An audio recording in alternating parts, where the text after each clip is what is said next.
Assalamualaikum warahmatullahi wabarakatuh. Perkenalkan, kami dari kelompok 5. Berdirinya kami di sini akan memperkenalkan macam-macam alat kesehatan tindakan medis. Perkenalkan, nama saya Triana Sakti. Nama saya Zafar Mundasori. Saya Yuni. Saya Satya Rahayu. Saya Jadi. Saya Sinabila. Saya Wira Agung Deniza. Saya Widya Delia. Saya Saskia Zahwa. Yang pertama ada alat pelindung, yaitu jas lab. Jas lab ini digunakan untuk melindungi percikan dari bahan zat kimia saat dilaksanakannya praktiknya. Selanjutnya adalah kondom catheter, yaitu cara pemakaiannya: posisikan kondom di atas ujung penis, kemudian buka gulungan kondom ke arah pangkal penis sampai terbungkus sempurna. Gunakan perekat di bagian atas kondom untuk menahan kondom agar tidak terlepas. Yang selanjutnya, pasang ujung tester ke pipa dresnase. Selanjutnya adalah urine bag. Ini berfungsi untuk menampung urin pada pasien. Alat yang selanjutnya yaitu safety glasses. Alat ini digunakan untuk melindungi mata agar tidak terperciknya bahan kimia. Nah, untuk alat selanjutnya yaitu adalah spinokain. Nah, spinokain ini adalah alat yang digunakan untuk menyuntikkan anestesi spinal dan diagnostik. Nah, untuk cara penggunaannya bisa dilihat di sini ya.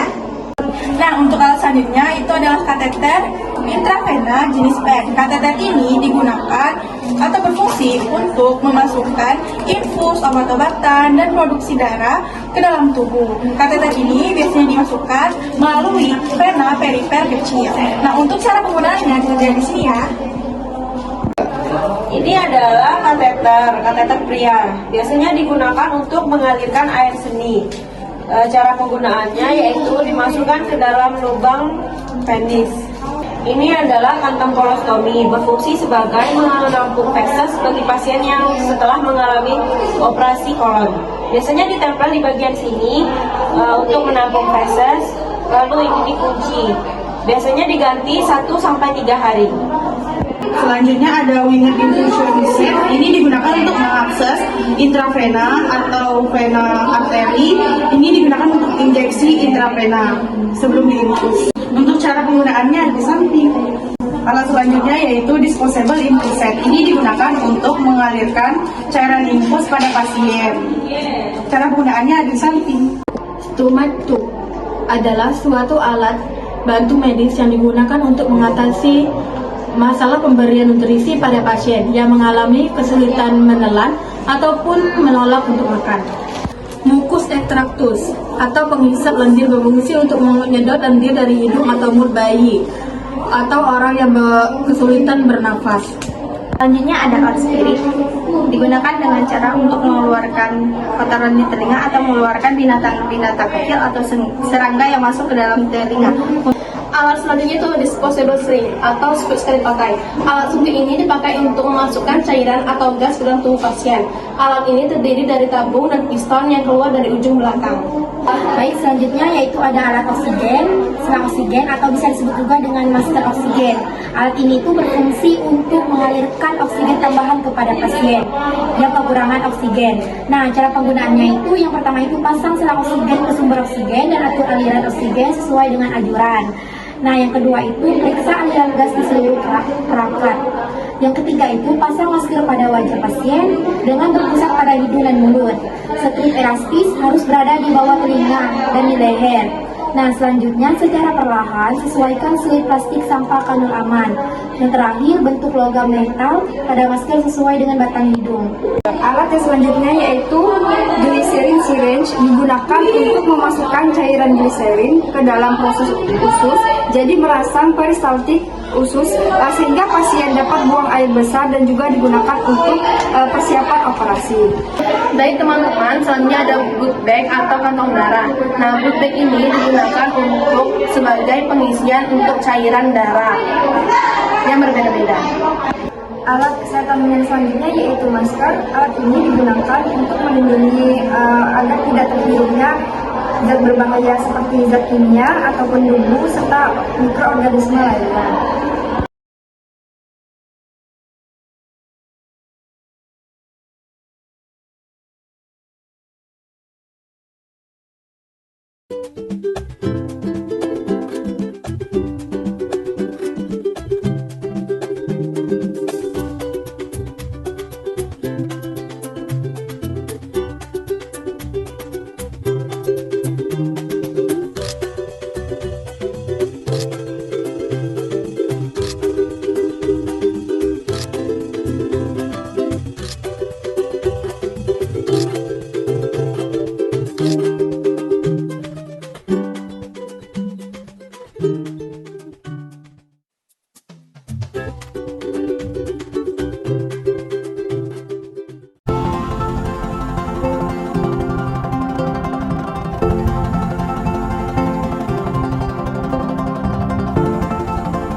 Assalamualaikum, apa kabar teman-teman semua? Semoga teman-teman sehat-sehat terus ya. Dan sebelumnya gue ucapin selamat datang di channel Bukan Perawat Biasa teman-teman. Dan gue mau ucapin banyak terima kasih buat teman-teman yang udah bantu support channel ini dengan cara subscribe, share, serta like. Gue doain teman-teman semua sukses terus, sehat terus, dan berkah terus ya. Nah, pada video kali ini teman-teman yang gue mau ngambil darah sama masukin obat injeksi whitening teman-teman. Ya, jadi ini gue di salon kecantikan punyanya dokter teman-teman ya, punya dokter estetika. Ya, dan ini gue mau ngambil darah dulu teman-teman. Ya, karena pasien ini mau PRP teman-teman. Jadi PRP itu yang serum yang paling bagus itu kan menggunakan darah sendiri yang diekstrak. Jadi di sini gue mau ngambil darahnya dulu teman-teman. Kebetulan di sini gue menggunakan wing needle ya teman-teman ya. Sebenarnya sih udah lama juga gue nggak menggunakan wing needle. Karena apa? Karena di sini venanya yang nongol itu cuma sedikit teman-teman ya. Dan pakai aboket itu resiko nggak dapet sih ya. Kadang ini bener-bener nggak kerabat teman-teman, kulitnya tuh tebal banget ya. Nah, jadi ada di bagian situ teman-teman. Nah, ini memang agak-agak repot sedikit sih teman-teman ya. Tuh teman-teman bisa lihat ya, gue di sini lagi nyiapin alatnya teman-teman. Ya, di sini gue menggunakan wing needle ukuran 23 kalau nggak salah yang warna biru. Nah, tuh teman-teman bisa lihat ya. Ini gue gosok. Nah, ini teman-teman bisa lihat ya. Kalau wing needle itu tusuknya pas ada di venanya teman-teman. Ya, usahain jarumnya itu pas dekat vena. Karena apa? Karena jarum wing needle itu teman-teman enggak tuh ya langsung keluar darah. Kalau langsung keluar darah kayak gitu berarti itu udah masuk di daerah vena. Nah, teman-teman kasih fiksasi ya supaya apa? Supaya nggak kemana-mana itu nanti jarumnya. Teman-teman tarik dulu ya, kalau mau masukin obat tarik dulu darahnya baru masukin obat. Nah, teman-teman ya. Jadi kalau teman-teman merusuk menggunakan wing needle ya, nah itu teman-teman harus lihat venanya benar-benar ya. Venanya itu harus dekat sama lokasi tusukan teman-teman.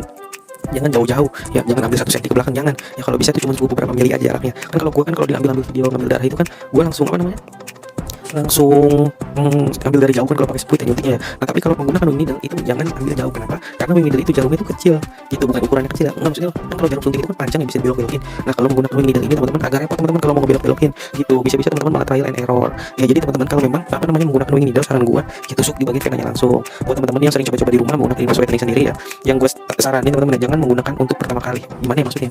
Obat yang pertama kali masuk ke tubuh kita itu teman-teman itu sangat beresiko terjadinya alergi itu. Tapi kalau teman-teman udah pernah pakai obat itu dan teman-teman masuk lagi sih biasanya nggak masalah ya, jarang banget ya atau nggak sedikit banget orang yang timbul alergi dengan obat yang pernah dimasukin gitu ya, yang sama gitu ya, jadi sama dimasukin ya. Tapi kalau teman-teman baru pertama kali gue cuma bisa bilang ya, teman-teman harus hati-hati gitu. Kenapa? Karena takutnya terjadi alergi ya. Alergi itu seperti apa sih teman-teman? Gue sering banget jelasin sebenarnya di video-video inverse whitening atau macam-macam gitu ya. Alergi setiap orang tuh beda-beda timbulnya, ada yang cuma kemerahan, ada yang tiba-tiba mukanya jadi bengok gitu. Yang paling ditakutin itu kalau sesak napas teman-teman gitu. Kalau susah napas, waduh itu agak repot teman-teman. Nah, ini mau masukin obat ya. Jadi kalau masukin obat teman-teman tekuk dulu selangnya tuh kayak yang tadi ya, supaya apa? Supaya darah yang di selang itu nggak keluar kemana-mana teman-teman ya. Ini teman-teman tuh gue lagi masukin obat ya, tapi di selangnya masih ada darah, jadi ya nggak masalah ya teman-teman. Jadi langsung aja kita dorong gitu. Nah, itu teman-teman bisa lihat ya, masuk ya. Itu sebenarnya dibilang udara juga sedikit banget ya, tidak terlalu berpengaruh lah gitu maksudnya ya, karena jadi selang ini pun sedikit. Jadi pas gue tuker selang itu kemungkinan ada sisa udara ya, walaupun sedikit banget gitu ya. Kalau teman-teman bisa jangan sampai ada udaranya gitu. Nah, ini obat masuk ya, gue kalau masukin obat itu walaupun darahnya lancar gitu ya, gue nggak langsung zut gitu teman-teman, gue langsung pencet ke spuit biar cepat masuk ya, enggak. Karena apa? Karena resiko pembuluh darahnya itu pecah teman-teman ya. Jadi si jarum kalau keluar dari vena itu gue pernah ngalamin juga, makanya jadi gue kalau masukin obat apapun yang mau di rumah sakit atau enggak mau di tempat inverse whitening ya, itu gue pasti pasti gue pelan-pelan masukinnya gitu, nggak sembarangan ya. Karena apa? Karena kalau kita buru-buru juga itu bisa bikin malah bengkak, nanti jadi kerjaan baru lagi teman-teman buat kita nusuk lagi. Yang jelas si pasien kesakitan ya, kalau diulang-ulang dulu ya orang juga marah teman-teman ya. Nah, itu teman-teman bisa lihat ya, alhamdulillah si obat masuk lancar ya. Nah, di sini jujur aja udah lama banget gue nggak pakai wing needle ya, tapi alhamdulillah tuh ya sekali tusuk ya. Mungkin itu aja sih teman-teman ya, video yang kali ini yang bisa gue kasih lihat, yang bisa gue tayangin ya. Nah, ini udah mau habis obat itu teman-teman ya. Nah, tuh ada udara dikit. Nah, sip op. Nah, udah kalau udah kayak gitu kita tekuk ya spuitnya, langsung kita ambil plasternya, kita angkat, pegang dulu itu jarumnya, pegang supaya nggak goyang-goyang, supaya nggak sakit. Nah, udah tempel dah pakai alcohol swab. Itu aja video kali ini, sampai ketemu di video selanjutnya. Wassalamualaikum warahmatullahi wabarakatuh. Yakni yang dibuat dengan menggunakan 2 bahan berbeda dan dijahit menjadi satu.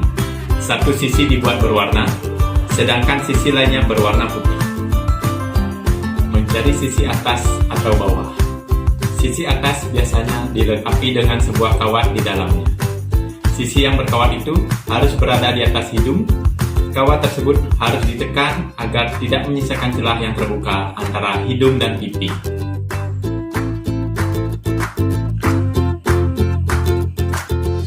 Menarik bagian bawah masker hingga menutup dagu. Masker harus menutup hidung hingga dagu.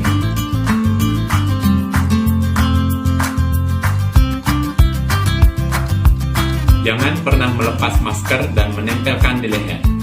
Masker tidak boleh digunakan ketika sudah dilepaskan. Masker dilepas dengan menarik tali yang ada di masker. Jangan memegang sisi masker yang berwarna.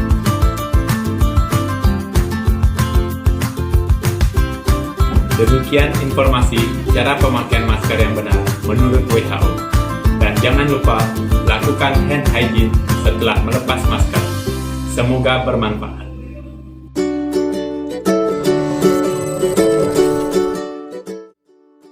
kondom kateter ya Pak.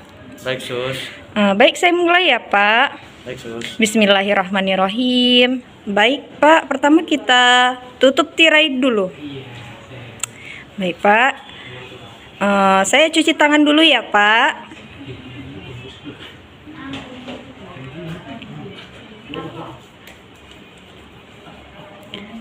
Baik. Selanjutnya saya buka sedikit ya Pak. Permisi Pak.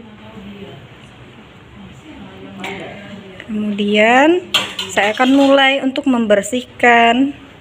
Maaf ya Pak, saya pakai handscoon dulu ya Pak, biar lebih bersih.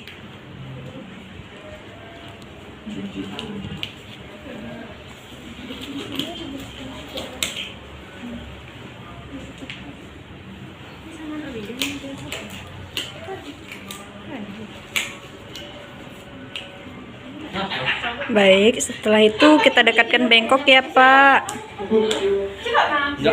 Pak, kita bersihkan dulu ya Pak, biar tidak infeksi. Permisi Bapak, saya bersihkan dulu ya Pak. Ujungnya maaf Bapak, permisi. Kemudian kita bersihkan lagi ya Pak, daerah sekitarnya. Permisi Bapak.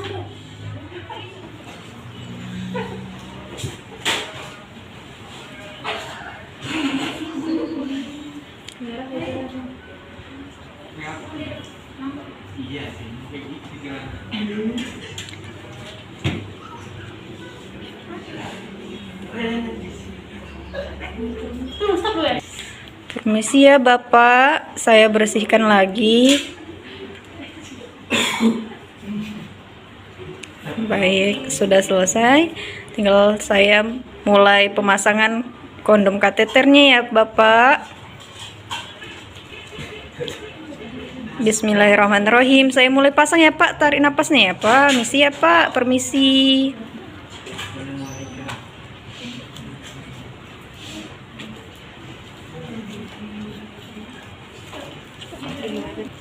Baik, sudah terpasang ya Pak. Tinggal kita fiksasi lagi ya Pak. Baik Pak, Bapak, kita fiksasi ya Pak, biar lebih ketat dan aman. Baik Bapak, udah terfiksasi dengan baik ya Pak. Baik, kemudian kita akan sambungkan agar urinnya bisa tertampung dengan baik ya Pak. Permisi Bapak. Bismillahirrahmanirrahim. Baik, sudah terpasang ya Pak. Kita fiksasi kembali ya Pak, biar tidak ada perembesan di daerah sini ya Pak. Saya fiksasi dulu Bapak. Baik, sudah terpasang dengan baik ya Pak. Kita atur dulu letak. Baik Pak, kita atur dulu letak kantong urinnya ya Pak, biar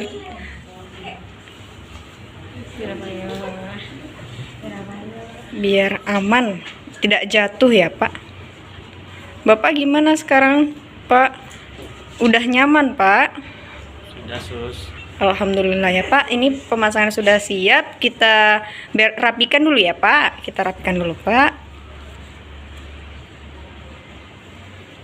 Baik. Baik.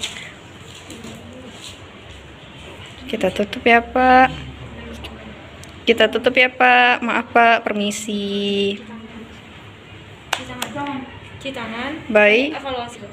Baik Bapak. Pemasangan kondom kateternya sudah selesai Bapak. Jadi bagaimana Pak? Perasaan Bapak sekarang Pak? Sudah nyaman atau belum Pak? Sudah nyaman, Sus. Alhamdulillah kalau sudah nyaman ya Pak. Karena kondom kateternya sudah terpasang, saya izin pamit dulu ya Pak. Nanti kalau ada yang dibutuhkan, Bapak bisa hubungi saya kembali atau pencet belnya ya Pak. Baik, Sus. Terima kasih, Sus. Baik, permisi Bapak.